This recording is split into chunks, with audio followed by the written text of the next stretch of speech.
जय हिंद दोस्तों, मेरा नाम है रोहित और आप देख रहे हैं स्टडी क्यों नहीं। आज हम जिस टॉपिक को कवर करने वाले हैं वो है तंत्रिका तंत्र यानी नर्वस सिस्टम। और जितना आपके एग्जाम के दृष्टि से महत्वपूर्ण है वो सारे टॉपिक हम कवर करने वाले हैं इसमें। और एक भी सिंगल क्वेश्चन जो आपके कॉम्पिटिटिव एग्जाम में इससे बाहर नहीं जा सकता है, तो इस वीडियो को अंत तक जरूर देखिएगा। और ये जो वीडियो बना रहा हूँ मैं सारे जितने भी कॉम्पिटिटिव एग्जाम्स होते हैं उनके लिए बना रहा हूँ। तो शुरू करते हैं दोस्तों। सबसे पहले हम बात करते हैं तंत्रिका तंत्र। तंत्रिका तंत्र क्या होता है यानी नर्वस सिस्टम क्या होता है। तो मानव शरीर के जितने भी अंग होते हैं उन सबको नियंत्रण करना, संचालन करना व समन्वय करना तंत्रिका तंत्र का काम होता है। यानी उनको नियंत्रित कंट्रोल करना, उनमें कोऑर्डिनेशन करना, ये सारे तंत्रिका तंत्र के कार्य होते हैं। और इसको हम दो भागों में डिवाइड कर सकते हैं यानी दो भागों में बांट सकते हैं। एक होता है केंद्रीय तंत्रिका तंत्र जिसे इंग्लिश में सेंट्रल नर्वस सिस्टम बोलते हैं, और दूसरा होता है परिधीय तंत्रिका तंत्र जिसे इंग्लिश में पेरिफेरल नर्वस सिस्टम बोलते हैं। तो इन दोनों सिस्टम्स को हम लोग डिटेल में देखेंगे, तो अंत तक इस वीडियो को जरूर देखना। और इसके अलावा दोस्तों मैंने बहुत सारी सिस्टम्स पे और वीडियो बनाई, जैसे कि डाइजेस्टिव सिस्टम हो गया, रेस्पिरेटरी सिस्टम, एक्सक्रीटरी सिस्टम हो गया, इन सब पे वीडियो बनी है और उनसे रिलेटेड क्वेश्चंस भी किए हैं। तो उन क्वेश्चंस को भी आपको जरूर देखना है और मेरे चैनल को अभी सब्सक्राइब कीजिए। तो शुरू करते हैं। तो दोस्तों सबसे पहले हम लोग देखते हैं केंद्रीय तंत्रिका तंत्र क्या होता है। तो दोस्तों जो केंद्रीय तंत्रिका तंत्र होती है वो शरीर की विभिन्न क्रियाओं को नियंत्रित करती है एवं उनका नियमन करती है। जैसा कि मैंने अभी ऊपर बताया था, कंट्रोल करती है और उनमें कोऑर्डिनेट भी करती है। और इसमें सबसे इंपॉर्टेंट पार्ट होता है मस्तिष्क, जिसको केंद्रीय सूचना प्रसारण अंग भी कहा जाता है। यह जितने भी आदेश होते हैं उनको नियंत्रण करता है और ये शरीर का संतुलन, जैसे कि ताप को नियंत्रित करता है, भूख को नियंत्रित करता है, प्यास को नियंत्रित करता है। और अनैच्छिक क्रियाएं यानी जिन क्रियाओं को हम अपने हिसाब से संचालित नहीं कर सकते उन क्रियाओं को अनैच्छिक क्रियाएं कहते हैं। जैसे कि प्लक का झपकना, हार्मोन्स का रिलीज होना, हृदय का धड़कना, ये जो सारी क्रियाएं हैं हम अपने द्वारा इन सबको कंट्रोल नहीं कर सकते, तो इन सब क्रियाओं को अनैच्छिक क्रियाएं कहा गया है। और ऐसे अंग जो स्वतः ही काम करते हैं उसको अनैच्छिक अंग कहा गया है। तो उन सबका नियमन करता है ये। तो हम लोग केंद्रीय तंत्रिका तंत्र को भी दो भागों में बांट सकते हैं। पहला होता है ब्रेन और दूसरा है स्पाइनल कॉर्ड। दोस्तों सबसे पहले हम मस्तिष्क को देखते हैं। जो मस्तिष्क होता है उसका जो वजन होता है वो 3 पाउंड होता है। यानी हम लोग अपनी लैंग्वेज में कहें तो लगभग 1300 से लेकर 1400 ग्राम होता है। और ये मानव शरीर का 2% के भार के बराबर होता है। यानी आपके बॉडी का जितना भी भार होगा उसका 2% आपका ब्रेन होगा। और इसको हम पुनः 3 भागों में बांट सकते हैं। पहला हो जाता है अग्र मस्तिष्क, दूसरा है मध्य मस्तिष्क और तीसरा है पश्च मस्तिष्क यानी फोर ब्रेन, मिड ब्रेन और हिंड ब्रेन। तो सबसे पहले हम लोग देखते हैं अग्र मस्तिष्क को। और जो अग्र मस्तिष्क होता है ये जितना भी मस्तिष्क होता है उसका 2/3 होता है। यानी आपका जितना भी मस्तिष्क होता है उसका 2/3 पार्ट होता है वो अग्र मस्तिष्क का होता है। और इसको पुनः हम 2 भागों में बांट सकते हैं। एक है सेरिब्रम और एक है डायंसीफलोन। दोस्तों इसकी थोड़ी सी क्लियर कर देता हूँ मैं। तो दोस्तों सबसे पहले हम बात करते हैं सेरिब्रम की। जो सेरिब्रम होता है वो 2 गोलार्धों का बना होता है। आपने कभी मस्तिष्क का डायग्राम देखा होगा तो बीच में से एक लाइन जाती है। तो जो मस्तिष्क रहता है वो दोनों साइड से ऐसा होता है और यहाँ से बीच से एक लाइन जाती है। तो ये दोनों गोलार्धों का बना होता है। और जो सेरिब्रम का मुख्य कार्य होता है वो होता है देखना, स्पर्श करना और सूंघना। और ये चेतना और तर्क बुद्धि का भी केंद्र है।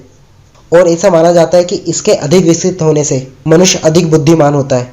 और दोस्तों बात करते हैं हम लोग दूसरे की यानी डायएंसीफेनोल। दोस्तों जो डायएंसीफेनोल होता है ये पिट्यूटरी ग्लैंड और पीनियल ग्लैंड से जुड़ा होता है।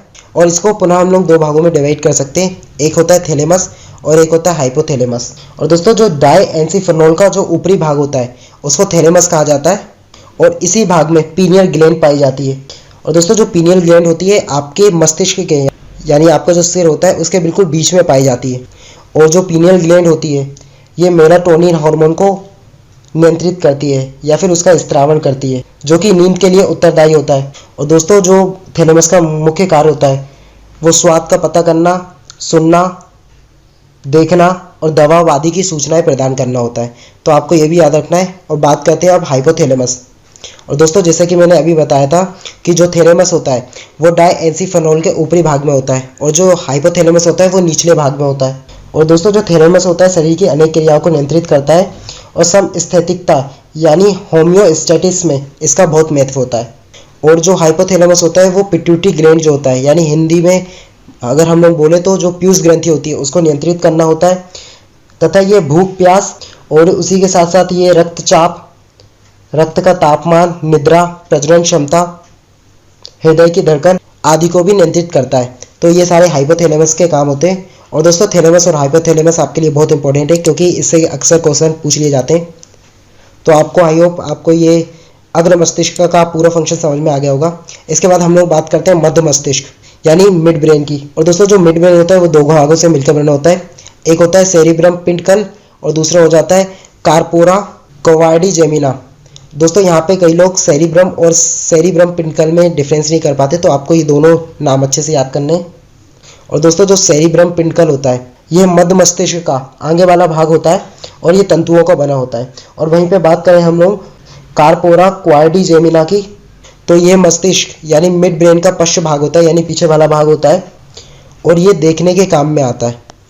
और इससे जो तंत्रिकाएं निकली होती हैं वो आपके आंखों से कनेक्ट होती हैं, यानी इससे जो नर्वस सेल्स निकली रहती हैं वो आपके आंखों से कनेक्टेड होती हैं। तो इसका जो मुख्य कार्य होता है वो देखना, सुनना और प्रतिवर्ती क्रियाओं को नियंत्रित करना, यानी एक्सी क्रियाएं जो तुरंत होती हैं उनको नियंत्रित करता है। अब बात करते हैं हम लोग पश्च मस्तिष्क की। तो दोस्तों जो पश्च मस्तिष्क होता है ये भी दो चीज़ों से मिलकर बना होता है। एक होता है सेरिबेलम और एक होता है मेड्यूला ऑब्लोंगेटा। तो सबसे पहले हम लोग देखते हैं सेरिबेलम। तो यहाँ पे मैं लिखना भूल गया, तो हम लोग बात करते हैं सेरिबेलम की। दोस्तों जो सेरिबेलम होता है ये मस्तिष्क का दूसरा सबसे बड़ा भाग होता है, क्योंकि जैसा कि मैंने आपको बताया कि जो सेरिब्रम होता है ये मस्तिष्क का सबसे बड़ा भाग होता है। और दूसरे बड़े भाग की बात करें तो ये सेरिबेलम होता है और ये ठोस और जटिल संरचनाओं को बना होता है और तथा सेरिब्रम के ठीक नीचे होता है। जैसा कि मैंने आपको सेरिब्रम बताया तो इसके जस्ट ठीक नीचे पाया जाएगा ये। और जो सेरिब्रम का मुख्य कार्य होता है वो गति नियंत्रण करना, कोऑर्डिनेशन करना, शरीर का संतुलन एवं ऐच्छिक पेशियां जो हमारे इच्छा के अनुसार कार्य करती है, जैसे कि हम हाथ का हिलाना वगैरह, इन सबको नियंत्रित करता है सेरिबेलम। तो ये सबसे इंपॉर्टेंट पार्ट है और सबसे ज़्यादा पूछे जाने वाले पार्टों में से भी एक है, तो आपको इसको भी याद रखना है। और दोस्तों दूसरा पार्ट था मेड्यूला ऑब्लोंगेटा, तो आपको इसको भी याद रखना है। यह मस्तिष्क का सबसे पीछे त्रिभुजाकार भाग होता है। और दोस्तों इसका जो कार्य होता है वो भोजन को निगलने, उल्टी जैसी क्रियाओं को नियंत्रित करता है और शरीर की जितने भी अनैच्छिक क्रियाएं होती हैं, यानी जो स्वतः ही होती हैं, जैसे कि दिल का धड़कना, पलक का झपकना, आपके ग्लैंड से हॉर्मोन्स का निकलना, ब्लड का फ्लो होना, इन सारी क्रियाओं को नियंत्रित करता है। और ये हृदय के स्पंदन यानी हृदय की हार्ट रेट होती है उसको भी नियंत्रित करता है। और उसी के साथ आप जो श्वसन करते हैं यानी सांस लेते हैं उसको भी नियंत्रित करता है। और दोस्तों श्वसन से मुझे याद आया, मैंने रेस्पिरेटरी सिस्टम पे ये पूरी वीडियो बनाई है और मैंने इजी लैंग्वेज में उसको समझाया है, तो आप उस वीडियो को भी जरूर देखिएगा। और दोस्तों अब बात करते हैं हम लोग सेकेंड पार्ट यानी मेरुरज्जु यानी स्पाइनल कॉर्ड की। तो दोस्तों जो स्पाइनल कॉर्ड होता है वो मेड्यूला ऑब्लोंगेटा जैसे कि मैंने अभी बताया, और ये मस्तिष्क का सबसे पिछला भाग से जुड़ा हुआ होता है। और ये रीढ़ की हड्डियों तक यानी स्पाइनल कॉर्ड, आपकी जो रीढ़ की हड्डी होती है उसको स्पाइनल कॉर्ड बोला जाता है, तक जाता है।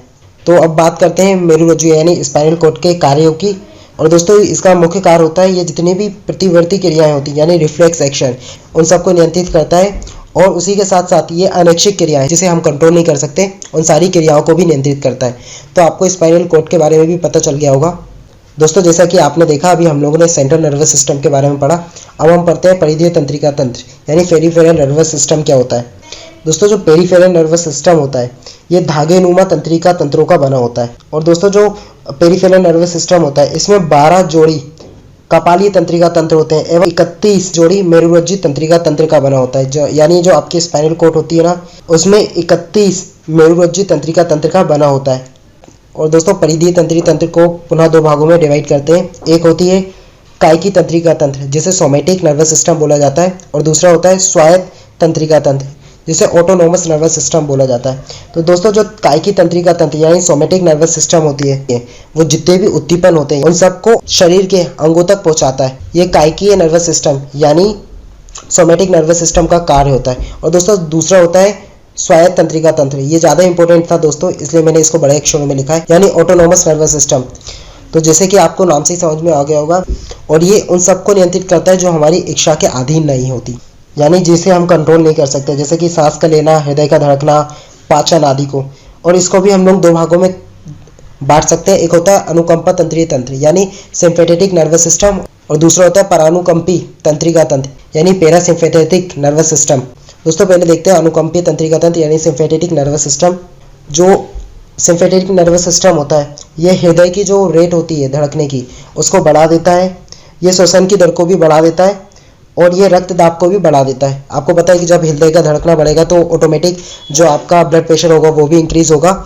और दोस्तों जो परानुकंपी तंत्रिका तंत्र होता है जस्ट अनुकंपा तंत्रिका तंत्र का उल्टा होता है यानी विपरीत होता है। जैसे कि जो सिम्फेटेटिक नर्वस सिस्टम होता है ये हृदय की दर को बढ़ा देता है तो पैरासिम्फेटेटिक नर्वस सिस्टम उसको कम कर देता है, और जो अनुकंपा तंत्रीय तंत्र यानी सिम्फेटेटिक नर्वस सिस्टम था आपके श्वसन दर को बढ़ा देता था, तो वहीं पे पैरासिम्फेटेटिक नर्वस सिस्टम उसको कम कर देता है और ये शरीर के ब्लड प्रेशर को बढ़ा देता था, जबकि पैरासिम्फेटेटिक नर्वस सिस्टम उसको कम कर देता है।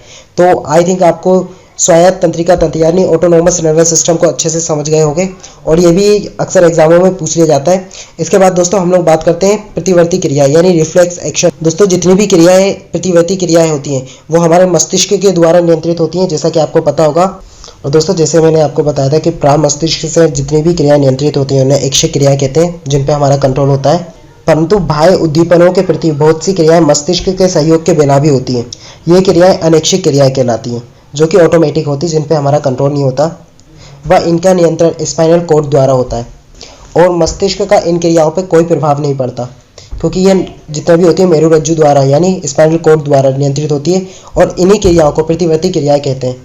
और दोस्तों एग्जाम्पल के थ्रू मैं आपको बताता हूँ, जैसे कि हम लोग किसी भी गर्म चीज़ पे हाथ रखते हैं या गर्म चीज़ को छू लेते हैं तो हमारा हाथ ऑटोमेटिक उसको पीछे धकेलता है, यानी हमारे हाथ से किसी गर्म चीज़ को टच करते ही हमारा हाथ ऑटोमेटिक पीछे हट जाता है। तो इसी क्रिया को प्रतिवर्ती क्रिया यानी रिफ्लेक्स एक्शन कहते हैं। तो दोस्तों यहाँ पे आपका नर्वस सिस्टम पूरा कंप्लीट हुआ।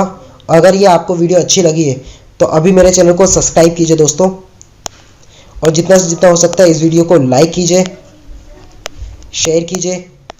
मिलते हैं इसी तरह के एक और वीडियो के साथ। और दोस्तों यहाँ पे मैं साइंस की पूरी सीरीज़ कवर कर रहा हूँ और अभी मैंने वायो से शुरू किया है, तो आप इस सीरीज़ को पूरी वीडियो देखिएगा। आपका एक भी एग्जाम ऐसा नहीं होगा, यानी SSC, NTPC, railway, PSC, UPSC, उनमें सब में सिमिलर क्वेश्चन आते हैं साइंस के, तो आपको इससे निश्चित ही हेल्प मिलेगी। तो मिलते हैं नेक्स्ट वीडियो में। जय हिंद।